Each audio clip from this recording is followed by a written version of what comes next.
पूर्वा प्रसंग में शिव की केवल महिमा को श्रवण किया, थोड़ा सा किंचित महत्व का दर्शन किया। शिव महापुराण के अंतर्गत महत्व में पापी देवराज ब्राह्मण की कथा आप लोगों ने श्रवण की। ध्यान दीजिए, देवराज ब्राह्मण जिसने जीवन भर बुरे कर्म किए, माता पिता की भी हत्या कर दी, शोभावती नाम गणका के साथ रहने लगा, वो ब्रह्म तत्व को नहीं जान पाया। ब्राह्मण संस्कार उच्च थे, जिसके संस्कार उच्च होते ही वही द्विज कहलाने के योग्य होता है। उसने ब्राह्मण परिवार में तो जन्म लिया, लेकिन ब्राह्मण संस्कारों को हृदय में धारण नहीं किया, इसलिए बड़ा पापी कहलाया गया। और ध्यान दीजिए, ना चाहते हुए उसने प्रयागराज में प्रतिष्ठानपुर में शिवालय में बैठ करके ना चाहते हुए एक बार शिव महापुराण की कथा को सुना। फलस्वरूप ध्यान दीजिए, महिमाएं शिव महापुराण कथा की ये महत्व कहता है। एक बार उसने बिना ही रुचि के शिव महापुराण की कथा को सुना। उस शिव पुराण को सुनने के पश्चात उसे यमपुरी का दर्शन नहीं करना हुआ, बल्कि शिवगण आकर के उसे कैलाश धाम को ले गए और वह परम पद का अधिकारी बन गया। ये महिमा आप लोगों ने पूर्वा प्रसंग में शिव महापुराण की ये महात्म की महिमा सुनी। सूत जी महाराज प्रयागराज की भूमि में व्यास गादी पर विराजमान है। 88,000 सोनक आदि ऋषि बड़े शांत भाव से सूत जी महाराज के सामने कथा श्रवण के लिए विराजमान हैं। आज सोनक ऋषि सूत जी महाराज को निवेदन करके प्रणाम करके कहते हैं, हे सूत जी महाराज, आप पुराण पुरुष हैं, पुराणों के ज्ञाता हैं, और इस प्रयागराज की भूमि में आप हमारे भाग्य से ही पधारे हो। अब आप कृपा करके, वैसे तो आपसे हमने नाना प्रकार के पुराणों की कथाओं का श्रवण किया है, लेकिन जो विशेष मंगलमय कथा है, कल्याण को प्रदान करने वाली है, जिसमें ज्ञान भक्ति परिपूर्ण तथा जो मुक्ति और भक्ति दोनों को प्रदान करने वाला ग्रंथ है, जो पुराण है, वही आप हमारे लिए श्रवण करावें। और बोल दिया, इधर सोनक ऋषियों ने आपसे केवल हमारी यही प्रार्थना है कि जिस कथा के श्रवण मात्र से हमारे जो हृदय में अंधकार है ये सदा के लिए दूर हो जाए, माया मोह का हर्ष हो जाए, जो माया और मोह हमारे हृदय में ये सदा के लिए दूर हो जाए, जिस कथा के प्रभाव से हमारे हृदय में भक्ति ज्ञान वैराग्य, और जहाँ भक्ति और ज्ञान वैराग्य है वही परमात्मा का निवास है। कहने का तात्पर्य कि कथा सुने हम और दुख दूर हो जाए संसार के लोगों का, ऐसी कथा हमारे लिए श्रवण करावें। सूत जी महाराज उन सोनक ऋषियों के वचनों को सुनकर के अत्यंत प्रसन्न हुए और कहते, ऋषियों, जितने भी वेद पुराण हैं, मुक्ति और भक्ति को प्रदान करने में जो शिव महापुराण पर्याप्त है। जब तक शिव महापुराण का उदय नहीं होता है, जीव अंधकार में ही रहता है, और जिस समय शिव महापुराण का उदय हो जाता है तो ध्यान दीजिए, मुक्ति और भक्ति में कोई संदेह नहीं रहता है। इसलिए जो ये शिव महापुराण है, पुराणों की क्रम संख्या में तो ये चतुर्थ है। अर्थ धर्म काम मोक्ष तीनों चारों पुरुषार्थों को देने वाला, मुक्ति भक्ति को प्रदान करने वाला ये शिव महापुराण, ये कथा मैं तुम्हें श्रवण कराऊंगा। इधर श्री सूत जी महाराज कहते, ऋषियों ध्यान से सुनो। एक नदी के तट पर वास्कल नाम का एक गांव था। उस गांव में यूं तो सम्यक रूप से सभी प्राणी रहते हैं। एक बिंदुक नाम का ब्राह्मण भी उस गांव में रहा करता। समय आने पर उसका विवाह हुआ। उनकी जो पत्नी थी उसका नाम चंचुला था। चंचुला बड़ी संस्कारवान थी। और ध्यान दीजिए, घर में चाहे अपार संपत्ति हो, चाहे जितना वैभव हो, लेकिन घर में यदि शांति नहीं तो वह सुख, वह भोजन, वह सब व्यर्थ ही है। क्योंकि शास्त्रों में वर्णन है गृहिणी के ऊपर घर होता है। गृहिणी यदि ठीक है तो सब कुछ ठीक है, और गृहिणी ठीक नहीं तो फिर कुछ भी ठीक नहीं। कहने का तात्पर्य, चंचुला वास्तव में पति परायणा थी। बड़े सुंदर संस्कार चंचुला के अंदर, लेकिन देव योगवश उस गांव में जितने भी लोग रहते थे, ना समय से नहाना, ना समय से खाना, ना प्रभु का नाम जपना, ना उनका दर्शन करना, ना अनुष्ठान आदि कुछ भी ये कर्म धर्म के नहीं किया करते। अरे और तो क्या बोले, जिनकी रुचि सत्य संभाषण में भी नहीं थी, वो सत्य नहीं बोला करते, असत्य का ही बस पोषण किया करते। पूरा गांव ऐसा अधर्मी रहने वाला वह विदुंग जो ब्राह्मण था, विदुंग नाम का वो ब्राह्मण, वह विदुंग भी ऐसा ही पापी हो गया जैसे कि सब गांव वाले थे। ध्यान दीजिए, बुरे काम किया करता और जो उस पर विश्वास करते उन्हीं को ठग लिया करता। ऐसा विदुंग ब्राह्मण कभी जीवन भर उसने सत्कर्म अपने हाथों से नहीं किया। जो ब्रह्म तेज से नष्ट हो गया, वो ब्रह्म तत्व को नहीं जान पाया। ब्राह्मण परिवार में तो जन्म हुआ, लेकिन ब्राह्मण संस्कार उसके हृदय में एक भी नहीं, इसलिए दुर्लभ कहा गया है। और जो प्रभु के भजन से, जो प्रभु के पूजन से दूर रहता, वही दुर्लभ कहा गया है। कहने का तात्पर्य, एक बार उस बिंदुक ने अपने नगर में एक कुबुद्ध स्त्री गणिका को देखा। और मैं आपको एक बात स्पष्ट बोलूं, काम को प्रवेश करने के लिए इस शरीर में दो साधन मुख्य हैं। वैसे तो 5 कर्म इंद्री, 5 ज्ञान इंद्री, अधिष्ठाता मन, लेकिन जो ये ज्ञान इंद्री हैं, आंखें हैं, रसना है, जिह्वा है, कान है, नेत्र हैं, ये सब हमारी ज्ञान इंद्री हैं। ये 5 ज्ञान इंद्री हैं।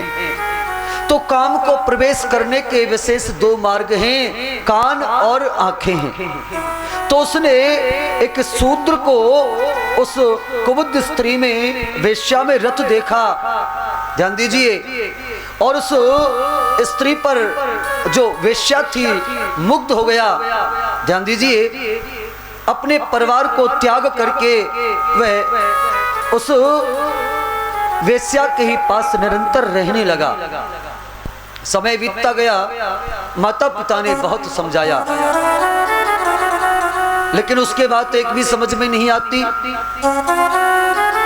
एक दिन पत्नी ने भी बहुत समझाया कि देखो मैं सेवा करने वाली हूँ, हमारा आपका ब्राह्मण परिवार है, और इस प्रकार से आप मेरा त्याग कर रहे हो, मेरी ये तृण अवस्था है, ये आपको शोभा नहीं देता है। कई बार बिंदुक की पत्नी चंचुला ने बिंदुक को कई बार समझाया, लेकिन वो समझने वाला नहीं। धीरे धीरे समय परिवर्तित होता गया। श्री सूजी महाराज कहते, ऋषियों ध्यान देना, काम का वेग ऐसा होता है, तरुणावस्था में वह चंचुला उस वेग को नहीं सह पाई और उसने भी दूसरे जार पुरुष से संबंध जोड़ ही लिया और दोनों कुमारक हो गए, दोनों गलत रास्ते पर चल पड़े। कहने का तात्पर्य, एक दिन अर्धरात्रि के समय बिंदुक उस गणिका के पास से अपने घर में प्रवेश किया जार पुरुष को अपनी पत्नी के पास देखा, क्रोध में भर गया। जार पुरुष तो वहां से चला गया, लेकिन अपनी पत्नी को बड़ा ताड़ना देने लगा। कहने का भाव, पाद प्रहार करके हाथों से पीटने लगा। स्त्री ने स्पष्ट शब्दों में कह दिया, सुनो जी, मैं पति परायणा होकर के आपकी सेवा करने वाली थी, मैंने आपको बहुत समझाया, लेकिन आपने मेरी एक बात नहीं मानी। आखिरकार मेरी तो ये युवावस्था है, मैं किस प्रकार से काम के बेग को संभाल सकती हूँ। कहने का अभिप्राय, आपने गणका से नाता जोड़ लिया तो मैंने इस जार पुरुष से नाता जोड़ लिया। कहने का तात्पर्य, जब इस प्रकार से बिंदुक ने चंचुला की बात को सुना तो बोला, ठीक है, कोई बात नहीं, तुम उस जार पुरुष से संबंध चाहे रखो, मुझे कोई आपत्ति नहीं, लेकिन इसके बदले आप उनसे धन की याचना करो, और जो धन तुम्हें उस जार पुरुष से मिले वह धन तुम मुझे देना, और वह धन ले जाकर के मैं गणका को दूंगा ताकि मैं उसके पास रह सकूं। इस प्रकार से बिंदुक ने चंचुला को कहा, और ध्यान दीजिए, धीरे धीरे समय व्यतीत होता रहा।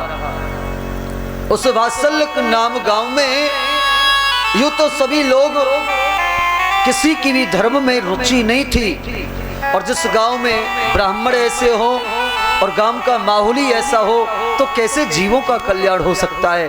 ध्यान दीजिए, कर्म के अनुसार गणका में इतना आसक्त था, वह जो बिंदुक था कुछ दिन के बाद मृत्यु को प्राप्त हो गया। और ध्यान दीजिए, यहाँ पर जो किया हुआ कर्म है अवश्यम भुक्तव्यम, जो कर्म किया है वह भोगना निश्चित है। कहने का तात्पर्य, नरक में पड़ करके यातनाएं भोगने लगा। अब नरक की यातनाएं तो बहुत भयंकर हैं। ध्यान दीजिए, इतना इतना वर्णन है शास्त्रों में, यदि कोई झूठी गवाही भी जीव देता है ना, उसको भी रौरव नरक का वास मिलता है, और जो असत्य बोलता है उसको भी नरक में गिरना पड़ता है। बड़ी बड़ी यातनाएं, नरकों का बड़ा बड़ा वर्णन किया गया है। भयंकर नरकों में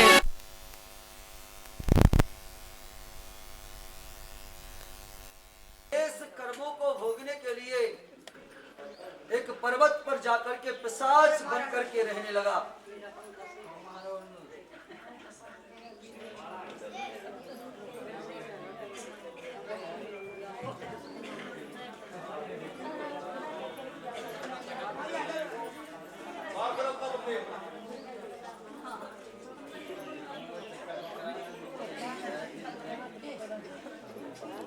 नहीं है, क्योंकि हम तो यहाँ पर कई वर्ष से आ रहे हैं, और सही बोले, जितना प्रेम और जितना दान और जितना मान गिरधारी दास बाबा के चरणों में मिलता है, हमारा भी मन यहाँ के लिए बस यही होता है, कब भैया सब लोगों के दर्शन होंगे, कब गिरधारी दास बाबा की आज्ञा होगी, और हम दौड़े दौड़े चले आते हैं। इसलिए जितने भी दानी दाता हैं, हमारी बस्ती के जो भी महान बुजुर्ग हैं, गणमान्य व्यक्ति हैं, उनके लिए जोरदारी से एक बार भाई ताली लगा में बोलो शंकर भगवान की। ध्यान दीजिए, आप लोग थोड़ा कथा में भी मन को लगा में, और आपस में ज्यादा बात नहीं करें। बोलो शंकर भगवान की। बिंदुक अपने कर्मों के प्रभाव से नरक में बहुत समय तक उसने यातनाएं भोगी, और जब शेष कर्म रह गए उस समय एक पर्वत पर जाकर के, बिंद पर्वत पर जाकर के प्रेत बन करके बड़ा कष्ट भोगता है, उछलता है, हवा आती है, दूर दूर कांटों में उलझा करके ले जाती है, भूख प्यास से व्याकुल होकर के तड़पता है। ध्यान दीजिए, इस शरीर से जब ये जीवात्मा जाती है 17 आवरणों को लेकर के, आगे की मंजिल तो वह जीव ही पार करता है, उसी को चलना होता है। और ध्यान दीजिए, कर्मों का जो प्रभाव है, जो कष्ट है, वो भोगना होता है। प्यारे, पायो है ये नर्तन कछु आगे को जतन कर, संग सत्संग सो अभय रस पायले, पाले प्रसाद हरि भक्तन को बार बार, पूरब के पापन को अब के मिटाए ले कपट को पर्दा हृदय सो, साची प्रीति गौ ब्राह्मण संतन में लगाए ले, राम वे हरि काई फिरत है दुखारी, पायो ये नर्तन अब तो गोविंद के गुण गाए ले। बोलो गोविंद भगवान की। हरि हरि हरि आवाज कैसे रहो पूरी। जिंदगी एक किराए का घर है, एक न एक दिन बदलना पड़ेगा। इसको कब्बाली टाइप में नहीं बनाना है। सही है।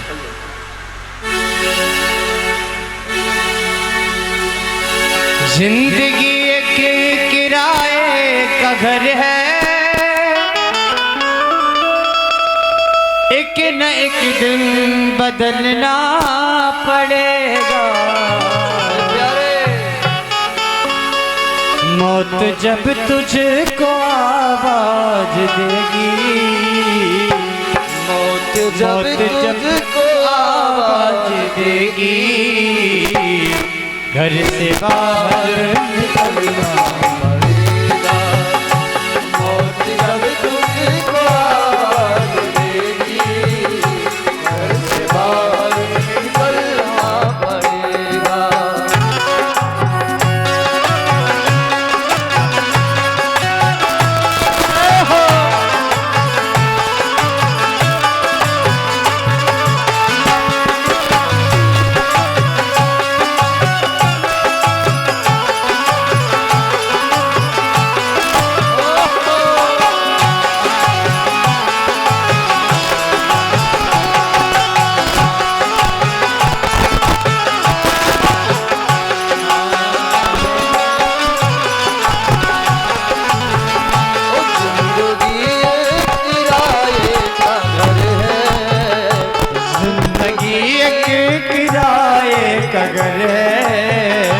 एक न एक दिन बदलना पड़ेगा। जिंदगी एक किराए का घर है, एक न एक दिन बदलना पड़ेगा। जिंदगी एक किराए का घर है, एक न एक दिन बदलना पड़ेगा।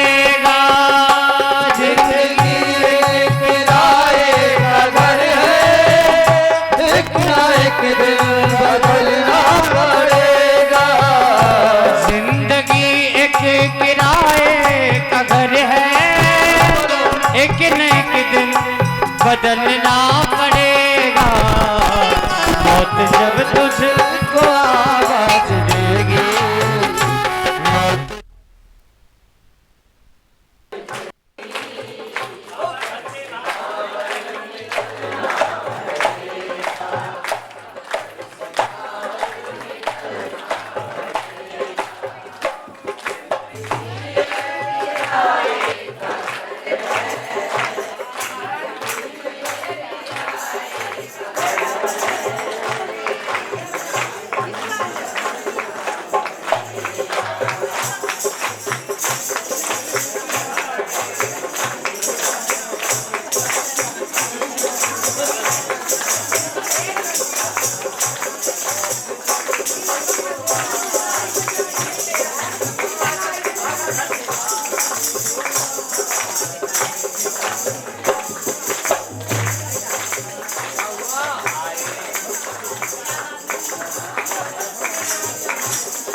कोई बात नहीं, लाइट चली जाती है। आपकी लाइट नहीं जानी चाहिए, ये लाइट तो चली जाए कोई दिक्कत नहीं है, लेकिन आप ऐसे बैठे हो जैसे किसी ने ठोक पीट के बैठा दिए हो। तालियां बजाओ, भगवान का संकीर्तन है।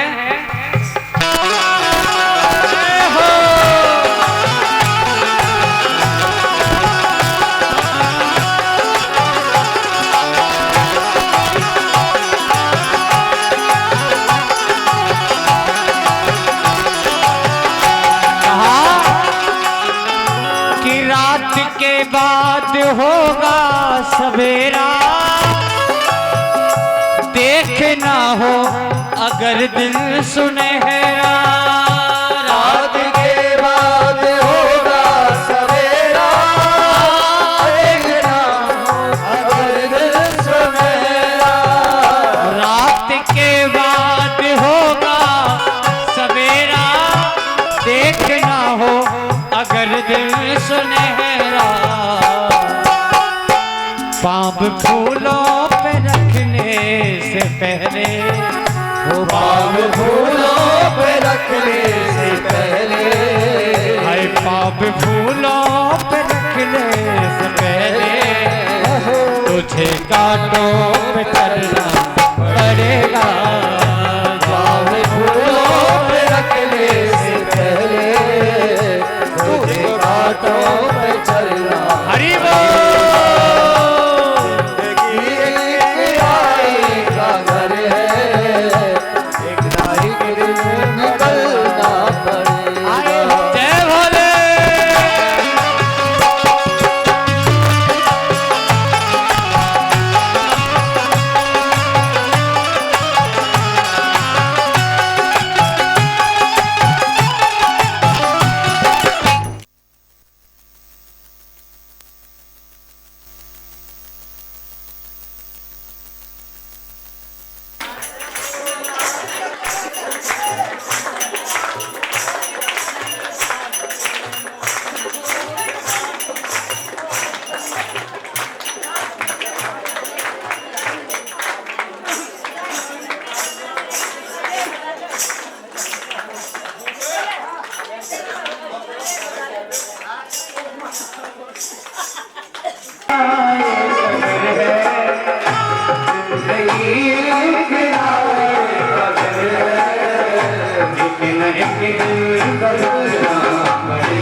जिंदगी एक किराए का घर है, एक दिन बदलना पड़ेगा।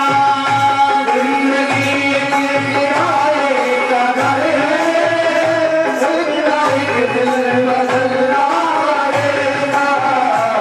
जिंदगी एक किराए का घर है, एक दिन बदलना पड़ेगा। मौत जब तुझको आवाज देगी, मौत जब तुझको आवाज देगी, घर से बाहर निकलना पड़ेगा। मौत जब तुझको आवाज देगी, घर से बाहर निकलना पड़ेगा। जय भोले।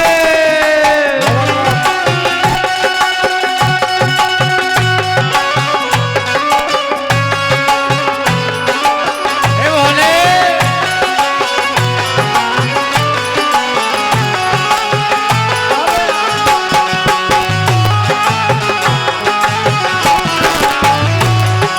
कब आओगे, कब आओगे, कब आओगे, कब आओगे। जिस्म से जान जुदा होगी क्या, तब आओगे। देर ना हो जाए कहीं, देर ना हो जाए, देर ना हो जाए कहीं। हो जिंदगी एक किराए का घर है, जिंदगी एक किराए का घर है। निकलना पड़ेगा। और अंत में बताया है कि जब बजा सर पे रावण के डंका, ये हम तुम देशों की बात नहीं है, रावण बहुत बड़ा प्रकांड विद्वान था। जब बजा सर पे रावण के डंका, फूंक दी पल में सोने की लंका। जब बजा सर पे रावण के डंका, फूंक दी पल में सोने की लंका। जब बजा सर पे रावण के डंका, फूंक दी पल में सोने की लंका। ये जो मखमल का चोला है तेरा, ये जो मखमल का चोला है तेरा, ये जो मखमल का चोला है तेरा, एक ना एक दिन बदलना